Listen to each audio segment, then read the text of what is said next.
बिस्मिल्लाहिर्रहमानिर्रहीम। Leadership and management in nursing, हमारा जो लास्ट लेक्चर था ऑर्गेनाइजेशनल स्ट्रक्चर, तो उसमें एक पार्ट हमने उस लेक्चर का कर लिया था। आज का जो हमारा लेक्चर है उसमें ऑर्गेनाइजेशनल स्ट्रक्चर से रिलेटेड कुछ इंपॉर्टेंट चीज़ें रहती थी, उस पर हम आज फिर बात करेंगे। स्टार्ट कर लेते हैं कंटिजेंसी अप्रोच पे। What is contingency approach? देखें, contingency approach is a contemporary approach that recognizes that no one approach to the organizational design is best, but that the best design is the one which best fits with the existing environmental condition. देखें, हमारे पास हर organisation के कुछ अपने resources होती हैं, कुछ limitations होती हैं, और वो डिफ़र करती है ऑर्गेनाइजेशन टू ऑर्गेनाइजेशन। यहाँ पे जो इम्पॉर्टेंट चीज़ ये है कि हम ये नहीं कह सकते कि कोई एक ख़ास डिज़ाइन जो है किसी भी ऑर्गेनाइजेशन का वो हमेशा के लिए फ़िट हो सकता है, या वो बिल्कुल इस सेंस में परफेक्ट है कि वो उस ऑर्गेनाइजेशन के तमाम मसले हल कर देगा। So with time, with needs and with change of the organisation function, हमारे पास कुछ डिज़ाइंस चेंज होते हैं। तो अच्छा डिज़ाइन वो होता है जब जिस वक्त अप्लाई किया जाए वो उस ऑर्गेनाइजेशन के इंटरनल और एक्सटर्नल एनवायरनमेंट को सूट करे। तो ऑर्गेनाइजेशन, इस तरह के ऑर्गेनाइजेशन में फिर देखें हमारे पास दो टाइप्स हैं, मैकेनिस्टिक ऑर्गेनाइजेशंस और ऑर्गेनिक ऑर्गेनाइजेशन। इन दोनों को समझ लेते हैं।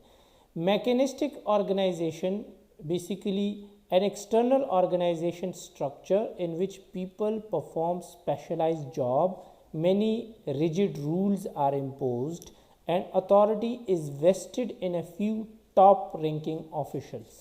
ठीक है, ये बिल्कुल क्लियर कट है कि इसमें बहुत स्पेशलाइज्ड जॉब होती है, जो भी एम्प्लॉय काम कर रहे होते हैं। रूल्स इसके बड़े स्ट्रिक्ट होते हैं और बहुत स्ट्रिक्ट टाइम बाउंड रूल्स होते हैं, बहुत स्ट्रिक्टली उसको इम्प्लीमेंट भी किया जाता है। और जो अथॉरिटी होती है वो चंद लोगों के हाथ में होती है। इसकी मिसाल हम ले सकते हैं, जैसे मिलिट्री है या पुलिस है, तो अगर एक गनमैन है तो उसका काम है गन चलाना। ठीक है, इसी तरीके से अब मिलिट्री में अगर आप देखें तो कोई जो है ना वो आर्टिलरी से है तो वो टैंक तो गन चलाएगा। अगर वो किसी मेंटेनेंस डिपार्टमेंट से है तो उसमें अगर वो गाड़ियों की ऑटोमोबाइल मेंटेनेंस है तो वो उसी का काम करेगा। इसी तरीके से अगर कोई एयरक्राफ्ट मेंटेनेंस से है तो उसी का काम करेगा। अगर तो कोई अकाउंट से है तो सिर्फ अकाउंट्स का काम करेगा। मतलब ये है कि हाईली स्पेशलाइज्ड फंक्शंस इसमें होते हैं जो उसी चीज़ के लिए उनको ट्रेन किया जाता है और उनसे वही काम लिया जाता है। और जो रूल्स होते हैं अगर उनसे हम डिविएट करते हैं, किसी तरीके से वो रूल्स फॉलो नहीं करते, तो फिर पनिशमेंट भी मिलती है। और जो हमारे पास डिसीजन मेकिंग का पावर होता है वो कुछ ही लोगों के हाथ में होता है। ये मैकेनिस्टिक ऑर्गेनाइजेशन इनको कहते हैं। जबकि दूसरी तरफ है ऑर्गेनिक ऑर्गेनाइजेशन। तो ऑर्गेनाइजेशन का वो इंटरनल स्ट्रक्चर जिनमें जनरल टाइप के जॉब्स होते हैं। मतलब ये है कि एक बंदा मल्टीपल जॉब कर सकता है, किसी की रिप्लेसमेंट पे भी काम आ सकता है, और अगर कोई रिज़ाइन दे दें तो दूसरे बंदे का काम भी उसको करना पड़ता है। ये ऑर्गेनिक ऑर्गेनाइजेशन में होता है। इस तरह के ऑर्गेनाइजेशन में चूँकि एक बंदे से मल्टीपल फंक्शंस लिए जाते हैं और नीड बेस्ड काम होता है, तो इसी वजह से उनको अपने रूल्स भी रिलैक्स रखने पड़ते हैं। और जो डिसीजन मेकिंग है वो लोअर लेवल एम्प्लॉय तक आते हैं, सुपरवाइज़र या टीम लीडर के पास। उसकी वजह यह है कि उन्होंने ग्राउंड पे काम चलाना होता है। उन्होंने अगर अप्रूवल्स ऊपर से लेना हो तो उसमें वैसे जब रूल स्ट्रिक्ट होते हैं और जब कुछ लोगों के पास पावर होती है डिसीजन मेकिंग की, तो जाहिर सी बात है अपर मैनेजमेंट से अप्रूवल लेनी पड़ती है। उसमें टाइम लगता है, उसमें उनको ब्रीफ करना पड़ता है, उनको फिर अपनी अंडरस्टैंडिंग लेनी होती है, और फिर वो डिसीजन लेके जब वो वापस ग्राउंड लेवल पे आते हैं तो टाइम लगता है। तो ऑर्गेनिक ऑर्गेनाइजेशन में इसी वजह से सुपरवाइज़र, टीम लीडर या लोअर लेवल पे जो ग्राउंड पे एम्प्लॉयज़ होते हैं तो वही डिसीजन मेकिंग करते हैं ऑर्गेनिक ऑर्गेनाइजेशन में। ये इसकी कंपैरिजन है जो आपको स्क्रीन पे नज़र आ रहा है। जो हमारे पास मैकेनिस्टिक ऑर्गेनाइजेशन होती हैं और ऑर्गेनिक, उनको अगर हम 4 चीज़ों पे कंपेयर कर लें। एक स्टेबिलिटी, तो देखिए मैकेनिस्टिक ऑर्गेनाइजेशन स्टेबल होते हैं, उनमें चेंज आसानी से नहीं आता, जबकि ऑर्गेनिक जो है ना वो चेंज उनमें रैपिड होता है, जल्दी होता है। दूसरा स्पेशलाइजेशन, मैकेनिस्टिक हाईली स्पेशलाइज्ड होता है जबकि ऑर्गेनिक कम स्पेशलाइज्ड होते हैं। तीसरी चीज़ जो है वो फॉर्मल रूल्स हैं, तो मैकेनिस्टिक में रूल्स बड़े स्ट्रिजिड होते हैं, स्ट्रिक्ट रूल्स होते हैं, और ऑर्गेनिक में फ्लेक्सिबल रूल्स होते हैं। फोर्थ चीज़ जो है वो अथॉरिटी है, जिसमें कुछ लोगों के पास सेंट्रलाइज्ड अथॉरिटी होती है, जबकि ऑर्गेनिक में हमारे पास डिसेंट्रलाइज्ड अथॉरिटी होती है और लोअर लेवल पे ही डिसीजन मेकिंग हो जाती है। ये मेन डिफरेंसेस हैं या कंपैरिजन। मिल्सनबर्ग फ्रेमवर्क जो है इसको थोड़ा सा अंडरस्टैंड कर लेते हैं। ये एक हमारे पास मैनेजमेंट के फ़िलासफ़र थे, और वो कहते हैं कि ऑर्गेनाइजेशन के बुनियादी तौर पे 5 बेसिक एलिमेंट्स होते हैं, या ग्रुप ऑफ इंडिविजुअल्स जो है एनी ऑफ विच में प्रीडोमिनेट द ऑर्गेनाइजेशन, या कुछ मतलब या तो 5 बुनियादी हिस्से होते हैं, एलिमेंट्स होते हैं वो, या फिर कुछ ख़ास लोग होते हैं जो उस ऑर्गेनाइजेशन को प्रीडोमिनेट कर लेते हैं। और वो कहते हैं कि the element that predominate will determine the most effective design in that situation, कि जो लोग जिस इदारे को डोमिनेट करते हैं वही उसकी स्ट्रक्चर को डिफ़ाइन करते हैं। फॉर एग्जांपल एक हॉस्पिटल की अगर मैं मिसाल लूँ, तो एक हॉस्पिटल में ज़्यादा अथॉरिटी जो है ना वो डॉक्टर्स के पास होती है, मेडिकल ऑफिसर डॉक्टर होता है, फिर उसके बाद लोअर से अगर शुरू कर लें तो फिर उसके बाद हेड ऑफ डिपार्टमेंट डॉक्टर होता है, फिर उसके बाद जो है ना एमएस डॉक्टर होता है, डीएचओ डॉक्टर होता है, डीएमएस डॉक्टर होता है। तो जब सारे इस तरह के मेन डिसीजन मेकिंग पावर जो है ना जब डॉक्टर के पास होता है, तो वो कुछ ख़ास लोग उस हॉस्पिटल को सिर्फ डॉक्टर सेंटर्ड बना लेते हैं। इसी वजह से जो है हॉस्पिटल्स में हमारे पास पेशेंट सेंटर्ड, या जो हम नर्सिंग में इतना सब कुछ पढ़ते हैं ना केयरिंग पर्सपेक्टिव्स के हिसाब से, वो चीज़ें हमारे गवर्नमेंट हॉस्पिटल्स में हमें ज़्यादा नज़र इसलिए नहीं आती क्योंकि वहाँ जो है एक ही फील्ड के लोग जो है डिसीजन लेते हैं। जितनी भी फैसिलिटेशन होती है फिर आप देखते होंगे कि वो डॉक्टरों को मिलती है, फार्मासिस्ट, फिजियोथेरापिस्ट, नर्सेज, टेक्नीशियंस, ये सब जो है ना किसी न किसी तरीके से मार्जिनलाइज्ड या इग्नोर होते हैं। तो ये फ्रेमवर्क भी यही बात कर रहा है कि हर ऑर्गेनाइजेशन के या तो 5 बुनियादी एलिमेंट्स होते हैं या एक ख़ास ग्रुप होता है लोगों का जो वो उस ऑर्गेनाइजेशन को जो है वो डोमिनेट कर लेता है। और उसके हिसाब से 2 तरह के डिज़ाइंस होते हैं। एक जो है वो कहता है कि अगर हम एक टाइप के डिज़ाइंस में देखें तो हमारे पास आता है सिंपल स्ट्रक्चर, फिर मशीन ब्यूरोक्रेसी, एंड तीसरा प्रोफेशनल ब्यूरोक्रेसी। सिंपल स्ट्रक्चर में वो कहते हैं कि an organisation characterised as being small और informal with a single powerful individual, often the founding entrepreneur who is in the charge of everything. कि एक ही बंदा है, जैसे होटल की एग्जांपल ले ले तो होटल का जो मालिक है वही सारी चीज़ों का जो है वो डिसीजन मेकिंग, क्या आना है, क्या कितना खर्च होना है, क्या पकना है, क्या नहीं, कितना इसका रेट होगा, कौन क्या ड्यूटी करेगा, वो सारी चीज़ें वही। और ये इनफॉर्मल होता है, कोई डॉक्यूमेंट्स की नीड इसकी नहीं होती, और वो सबसे पावरफुल होता है। बुनियादी तौर पे वही एंटरप्रेन्योर होता है और वही उसको वजूद में लेकर आता है। तो जो सिंपल स्ट्रक्चर है उसमें इस तरह एक बंदा ही सारा कुछ देख रहा होता है। दूसरा है मशीन ब्यूरोक्रेसी। तो वो कहते हैं कि an organisational form in which work is highly specialised, decision making is centred at the top, and the work environment is not prone to change. यानी एक गवर्नमेंट ऑफिस है, सपोज कर लें अपना हॉस्पिटल, तो जिसमें नर्स का जो काम है वो नर्स करेगी, डॉक्टर का जो है डॉक्टर करेगी, टेक्नीशियन है टेक्नीशियन करेगा, और बाकी जिन जिन का जो काम है वही करेगा। एक एमएस या डीएमएस होता है, उन्हीं के पास अथॉरिटी होती है, एक नर्सिंग सुपरटेंडेंट, वो जो डिसीजन लें वही इम्प्लीमेंट होगा, और उसमें जो है ना आसानी से चेंज आता नहीं है। ये मशीन ब्यूरोक्रेसी कहलाती है। कि मशीन की तरह, जिस तरह मशीन के डिफरेंट पार्ट स्पेसिफिक फंक्शन करते हैं, कौन सी गिरारी किस डायरेक्शन में चलनी है, किसका क्या फंक्शन है, वही वो करता है, और इसमें चेंज नहीं आता। अगर चेंज आता है तो वो रुक जाता है। तीसरा है प्रोफेशनल ब्यूरोक्रेसी, कि वो ऑर्गेनाइजेशन जो बड़े ऑर्गेनाइजेशन होते हैं जैसे हॉस्पिटल्स या यूनिवर्सिटीज़, जिसमें बहुत सारे रूल्स होते हैं फॉलो करने के लिए, और एम्प्लॉय जो है वो हाईली स्किल्ड भी होते हैं, और वो अपनी स्किल के अंदर रहते हुए अपने स्पेशलाइजेशन के अंदर रहते हुए वो ख़ुद अपना डिसीजन भी करते हैं। फॉर एग्ज़ाम्पल एक यूनिवर्सिटी में प्रोफेसर जब चाहे टेस्ट ले सकता है, जब चाहे प्रेजेंटेशंस ले सकता है। इसी तरीके से या हॉस्पिटल में एक डॉक्टर है तो उसको ये अथॉरिटी है कि अगर एचओडी है या कोई प्रोफेसर लेवल का डॉक्टर है तो जिस टाइम चाहे वो राउंड कर सकता है, ठीक है। ओपीडी के उसकी अपनी टाइमिंग है और जितने पेशेंट को वो देखना चाहता है वो देख सकता है। सो बुनियादी तौर पे इसमें वो अपनी लिमिट्स और स्किल्स के अंदर रहते हुए वो अपनी डिसीजन मेकिंग खुद करते हैं। जबकि दूसरी स्लाइड में अगर हम देखें तो एक और है, इसको कहते हैं डिविजनल स्ट्रक्चर। ये डिविजनल स्ट्रक्चर बुनियादी तौर पे बहुत बड़े इदारों में होता है जिसमें हर डिपार्टमेंट जो है वो ऑटोनोमस यूनिट के तौर पे काम करता है और वो अपने काम के हिसाब से इतना स्पेशलाइज्ड होता है कि वो उसी को देख रहा होता है, दूसरे डिपार्टमेंट जो है उसमें इंटरफेयर नहीं कर सकते। और उन डिपार्टमेंट की जो टॉप मैनेजमेंट होती है वो फ्री होती है अपने डिसीजन मेकिंग में, अपने डिपार्टमेंट के अंदर बड़े बड़े डिसीजन लेने में और स्ट्रेटेजिक डिसीजंस करने में। फॉर एग्ज़ाम्पल मैं अगर आपको बताऊं कि एक यूनिवर्सिटी हॉस्पिटल है या आप समझ लें कि कोई बहुत बड़ा इदारा है कि जिसमें मेडिकल कॉलेज भी साथ में है, नर्सिंग कॉलेज भी साथ में है, 2 हॉस्पिटल साथ में हैं, एक डेंटल हॉस्पिटल, एक जनरल हॉस्पिटल साथ में जो है ना, और उनके क्लिनिक्स हैं और जो उनके साथ होम हेल्थ केयर सर्विसेज है, फिर उनका फाइनेंस डिपार्टमेंट है, एचआर डिपार्टमेंट है, प्रोक्रूटमेंट है, इसी तरीके से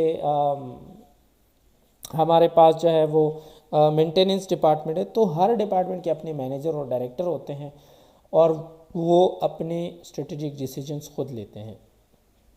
ये डिविजन्स होते हैं बुनियादी तौर पे जो इंडिपेंडेंट काम कर रहे होते हैं। और एडोक्रेसी जो है ये एक बहुत ही इनफॉर्मल ऑर्गेनिक स्ट्रक्चर होता है जिसमें टीम्स जो होती हैं वो स्पेशलिस्ट पे बेस करती है। स्पेशलिस्ट लोग होते हैं जो टीम्स में काम करते हैं, एक दूसरे के साथ कोऑर्डिनेट करते हैं डिफरेंट प्रोजेक्ट्स पे। जैसे अगर फॉर एग्जांपल अगर हम हिसाब लगा लें कि एक हॉस्पिटल है उसमें एक सॉफ्टवेयर चल रहा है तो जो डिपार्टमेंट है हॉस्पिटल का पेशेंट रिकॉर्ड का, वो हॉस्पिटल का जो सॉफ्टवेयर है वो एक सॉफ्टवेयर कंपनी से लेता है, सर्वर उसको एक हार्डवेयर कंपनी प्रोवाइड करती है, मेंटेनेंस के लिए उनको जो है अपनी आईटी टीम चाहिए होती है, और सॉफ्टवेयर पे काम करने वाले जो डेटा एंट्री वाले लोग होते हैं वो डॉक्टर, नर्सेज एंड टेक्नीशियंस होते हैं। तो इसमें क्या होता है कि हर बंदा अपने काम में स्पेशलाइज्ड है और एक फंक्शन को इस्तेमाल करते हुए पूरे ऑर्गेनाइजेशन के फंक्शन को मिलजुल के कर रहे होते हैं। ये एडोक्रेसी कहलाती है। फर्दर अगर थोड़ा सा आगे जाके इन कॉन्सेप्ट्स को हम पढ़ें तो हमारे पास आता है बाउंड्रीलेस ऑर्गेनाइजेशन का कॉन्सेप्ट। बाउंड्रीलेस ऑर्गेनाइजेशंस जो होती है इसमें हमारे पास चेन ऑफ कमांड ख़त्म हो जाता है, अनलिमिटेड कंट्रोल होता है जो हमारे पास मैनेजमेंट होती है, और वो जो डिपार्टमेंट्स होते हैं उसके अंदर उन डिफरेंट टीम्स बनी होती है और हर टीम के पास जो है ना अपने राइट्स होते हैं। इसको बाउंड्रीलेस ऑर्गेनाइजेशन कहते हैं। फिर इसके कुछ फर्दर जो है हम इसकी डिस्कशन अगर करें तो उसमें आता है मॉड्यूलर ऑर्गेनाइजेशन। मॉड्यूलर ऑर्गेनाइजेशन वो ऑर्गेनाइजेशन होती है कि जिसके इर्द गिर्द बाकी ऑर्गेनाइजेशंस होते हैं जो कि रेगुलरली बेसिकली अपने जो मेन फंक्शंस होते हैं उनके अलावा जो छोटे मोटे फंक्शंस होते हैं वो आउटसोर्स करते हैं। फॉर एग्जांपल एक हॉस्पिटल है तो वो ट्रांसपोर्ट तो हॉस्पिटल का फंक्शन नहीं है ना, तो वो कहता है कि भाई मैं एक ट्रांसपोर्ट कंपनी के साथ एग्रीमेंट हम कर लेते हैं और वो हमारे लोगों को ट्रांसपोर्ट फैसिलिटी प्रोवाइड करे। तो अगर ट्रांसपोर्ट का कॉन्ट्रैक्ट करेंगे तो बेसिकली ये कॉन्ट्रैक्ट जो है ये मॉड्यूलर ऑर्गेनाइजेशन की एक मिसाल होगी। इसी तरीके से अगर जो है एक हॉस्पिटल फ्यूमिगेशन डिपार्टमेंट वो अपना मेंटेनेंस में उसका वो नहीं मैनेज कर सकते तो एक फ्यूमिगेशन कंपनी से कॉन्ट्रैक्ट कर लेते हैं कि ये हफ्ते में एक बार इनकी कंपनी आके हमारे पूरे हॉस्पिटल में फ्यूमिगेशन की एक्टिविटी करेगी। तो ये या सिक्योरिटी गार्ड्स का कॉन्ट्रैक्ट किसी सिक्योरिटी कंपनी से कर लिया और वो उनकी ड्यूटी और सब कुछ मैनेज कर रहे हैं। तो ये मॉड्यूलर ऑर्गेनाइजेशन, हर डिपार्टमेंट जो बाहर इनको बाहर दूसरी कंपनी सपोर्ट करती है एक मॉड्यूल के थ्रू कर रही होती है। फिर होती है वर्चुअल ऑर्गेनाइजेशन। वर्चुअल ऑर्गेनाइजेशन बहुत फ्लेक्सिबल होती है और वो एक स्पेसिफिक, बहुत सारे जो हमारे पास ऑर्गेनाइजेशन होते हैं टेम्परेरी, वो बन जाते हैं, डिफरेंट ग्रुप ऑफ कंपनीज उसको बना लेती है ताकि वो अपनी स्पेसिफिक अपॉर्चुनिटी को यूटिलाइज करते हुए एक फंक्शन करें। फॉर एग्जांपल मैं अगर आपको बताऊं, दराज सब इस्तेमाल करते हैं, अपने मोबाइलों में है। अब दराज बुनियादी तौर पे एक कंपनी है और इसने बहुत सारे जो है वो दुकानदारों को, स्टोर्स को, उनको जमा किया है अपने प्लेटफॉर्म पे, वो अपने प्रोडक्ट सेल करते हैं। तो ये ऑर्गेनाइजेशन बुनियादी तौर पे इन रियल ग्राउंड पे ख़ुद डायरेक्टली इन्वॉल्व नहीं है, वो ख़ुद एग्जिस्ट नहीं करती। हाँ, इनका एक ऑफिस है जिसमें इन्होंने सॉफ्टवेयर्स और वो सारा कुछ मैनेज करने के लिए और कॉन्ट्रैक्ट्स वगैरह करने के लिए मैनेजमेंट बैठी होती है, लेकिन वो काम जो है बाकी कंपनियां या बाकी लोग या शॉप्स या वो जो है ना लोगों को सर्विसेज एंड प्रोडक्ट सप्लाई करते हैं। एक और मिसाल अगर इनड्राइव, करीम, उबर की ले लें तो देखिए ये गाड़ी किसी और की होती है, कॉन्ट्रैक्ट कर लिया, ये आपको सिर्फ बीच में जो है ना वो कस्टमर देते हैं और आप कस्टमर को सर्व करते हैं अपनी सर्विसेज देते हुए और फिर अपनी शेयरिंग ले लेते हैं। तो ये एक वर्चुअल ऑर्गेनाइजेशन होगी। और एफिलिएट नेटवर्क्स जो है वो सैटेलाइट ऑर्गेनाइजेशन होती है जो कोर कंपनीज़ को के साथ एफिलिएटेड होती है और उनको डेवलप करने में, जैसे फॉर एग्जांपल जब एमिरेट्स एयरलाइन नया नया बन रहा था तो पीआईए ने उनको जो है ना वो उनके साथ एमओयू साइन करके उनके लिए एयरलाइन डेवलप कर ली। इसी तरीके से हम बहुत सारे जैसे हॉस्पिटल्स हैं, जैसे पाकिस्तान में जीसीआई एक्रेडिशन में जो सबसे पहले एक्रेडिटेड हॉस्पिटल था, तो फिर उसने बाकी हॉस्पिटल्स के साथ जो है ना वो हेल्प किया कि वो भी जीसीआई एक्रेडिटेशन लें। तो ये एफिलिएटिंग नेटवर्क्स होती हैं ऑर्गेनाइजेशन की, आपस में एक दूसरे को बिल्ड करने के लिए होती है। बाउंड्री लेस ऑर्गेनाइजेशन का एक डायग्राम आपको नज़र आ रहा है कि ये बैरियर फ्री होता है। इसमें बेसिकली जो है ना ये फंक्शन, फॉर एग्जांपल एक फंक्शन है मार्केटिंग, एक प्रोडक्ट है या सर्विस है वो सेल करें। एक हॉस्पिटल, आप देख रहे होंगे कि आजकल हॉस्पिटल भी अपनी मार्केटिंग करते हैं कि हमारे पास लेप्रोस्कोपीज़ होती है, हमारे पास ये सर्जरी, ये प्रोसीजर, ये चीज़ें, सारी चीज़ें होती हैं। तो वो बाकायदा पैम्फलेट्स बनाते हैं, अपने स्टैंडीज़ लगाते हैं और ये सारी चीज़ें। तो ये मार्केटिंग डिपार्टमेंट देख रहा होता है। दूसरा जो है ना वो प्रोडक्शन डिपार्टमेंट, कि वो असल में जो प्रोडक्ट या सर्विस है वो प्रोवाइड करता है। तीसरा रिसर्च एंड डेवलपमेंट होता है कि वो बार बार ये देखते हैं कि मार्केट में कंपटीटर्स क्या हैं हमारे मुकाबले में और हॉस्पिटल्स क्या हैं जो इतनी कैसे फैसिलिटी दे रहे हैं, किस रेट में दे रहे हैं, किस क्वालिटी की दे रहे हैं और हम कैसे उसको इम्प्रूव कर सकते हैं। तो ये रिसर्च एंड डेवलपमेंट डिपार्टमेंट का है। तो ये सारे डिपार्टमेंट एक दूसरे से मिलके भी काम कर रहे होते हैं और बाहर अपने कंपटीटर्स से साथ भी बात कर रहे होते हैं। तो जो मार्केटिंग डिपार्टमेंट है, सपोज कर लें ये प्रोडक्ट्स और सर्विसेज डिपार्टमेंट से भी कोऑर्डिनेशन कर रहे होते हैं और कस्टमर्स के साथ भी। जब वो कस्टमर को लेकर आते हैं तो वो डाइवर्ट करते हैं प्रोडक्शन डिपार्टमेंट या सर्विसेज डिपार्टमेंट के साथ। अच्छा, बहुत सारे हमारे हॉस्पिटल में हमें मेडिसिन चाहिए होती है, सर्जिकल सप्लाईज चाहिए होती है, बहुत सारे और चीज़ें चाहिए होती है। तो वो सप्लायर्स होते हैं, फार्मास्यूटिकल कंपनियाँ या सर्जिकल आइटम्स की जो वेंडर सप्लायर्स होते हैं वो हमें। तो एक ऑर्गेनाइजेशन इस तरीके से चलता है। लेकिन इसमें यह है कि वो इनसाइड और आउटसाइड के जितने भी बैरियर्स हैं वो उस ऑर्गेनाइजेशन के लिए कोई मैटर नहीं करती, क्योंकि वो ओपन होता है इंटरेक्शन के लिए दूसरे ऑर्गेनाइजेशन के साथ। इसको जो है बाउंड्री लेस ऑर्गेनाइजेशन कहते हैं। जबकि मॉड्यूलर अगर आप देखें इसमें, तो हमारे पास ये एक स्पेशलाइज्ड कंपनी है। ये आउटसोर्स फंक्शन जैसे हाउसकीपिंग स्टाफ ये कंपनी प्रोवाइड करती है। ये दूसरी स्पेशलाइज्ड कंपनी ये सिक्योरिटी स्टाफ प्रोवाइड करती है। ये तीसरी स्पेशलाइज्ड कंपनी है जो हमें आईटी सपोर्ट प्रोवाइड करती है। ये एक ऑर्गेनाइजेशन के इनसाइड फंक्शन है जिसमें फॉर एग्जांपल एक मार्केटिंग है, एक प्रोडक्शन है, एक R&D है, नर्सेज है, डॉक्टर्स हैं, फार्मेसी है, लेबॉर्ट्री है, रेडियोलॉजी है और ये डिफरेंट वार्ड्स हैं। तो इस तरह का ऑर्गेनाइजेशन अगर कुछ अपने डिपार्टमेंट बाहर से वो मॉड्यूल्स के ज़रिए हायर कर लें या उनके साथ कॉन्ट्रैक्ट कर लें और कुछ अपने अंदर के डिपार्टमेंट वो खुद मैनेज करें, तो ये मॉड्यूलर ऑर्गेनाइजेशन की एग्जांपल हो गई। जबकि वर्चुअल ऑर्गेनाइजेशन की आपको ये नज़र आ रही है जो मैंने आपको बताया कि एक स्पेशलाइज्ड कंपनी है जैसे दराज की है, तो TCS के साथ या कोरियर कंपनी के साथ उन्होंने ये एग्रीमेंट किया है कि जो प्रोडक्ट एंड सर्विसेज होती है आपने जो सप्लायर है उससे उठा के कस्टमर तक पहुंचानी है।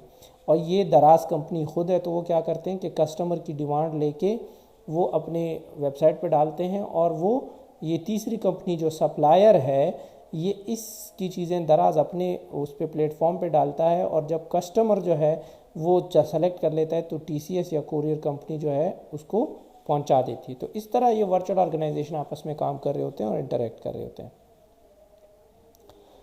1950s और 60s में रिसर्चर्स ने नोटिस किया कि कुछ चीज़ ऐसी है जो क्लासिकल या ह्यूमनिस्टिक थ्योरी में मिसिंग है। दो मेन अप्रोचेस थे, एक सिस्टम और दूसरा कंटिंजेंसी।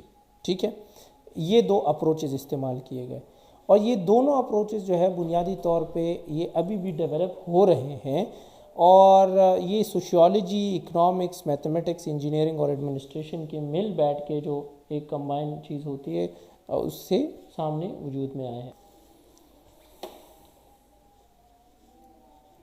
जो मॉडर्न ऑर्गेनाइजेशन थ्योरी है इसमें बेसिक अजम्पशन इस थ्योरी की ये है कि एक ऑर्गेनाइजेशन बेसिकली ओपन सिस्टम होता है और वो उसमें इनपुट आते हैं, फिर वो अपना प्रोसेस करती है और वो फिर अपना आउटपुट देती है।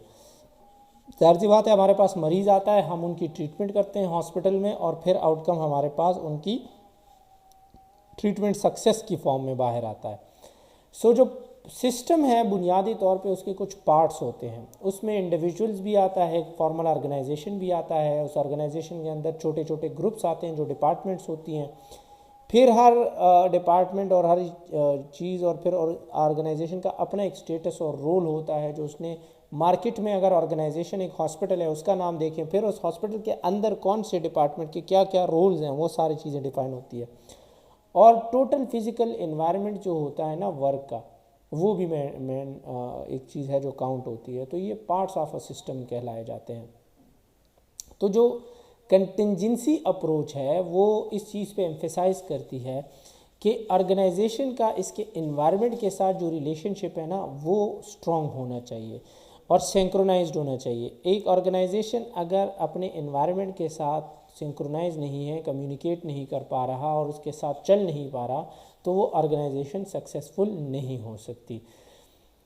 तो सवाल यहाँ पे ये है कि अगर एक ऑर्गेनाइजेशन एनवायरनमेंट के साथ इंटरेक्ट नहीं करता तो उसको रिस्ट्रक्चर किया जाता है या उसकी रिट्रेंचमेंट की जाती है। तो रिस्ट्रक्चरिंग क्यों होती है, इसकी रीअरेंजमेंट्स क्यों होती है एक ऑर्गेनाइजेशन की, ये होती क्या है और वाई इट इज़ नीडेड, क्यों इसकी ज़रूरत क्या है। और अगर किसी ऑर्गेनाइजेशन में रिस्ट्रक्चरिंग होती भी है तो इसका इकोनॉमिकल इम्पैक्ट ऑर्गेनाइजेशन पे क्या आता है, उसकी अर्निंग बेहतर होती है, कम होती है, क्या तरीका होता है। आज के लिए ये 3 सवाल छोड़ के मैं लेक्चर ख़त्म कर रहा हूँ। अगर कोई क्वेश्चन है तो पूछ सकते हैं। Thank you.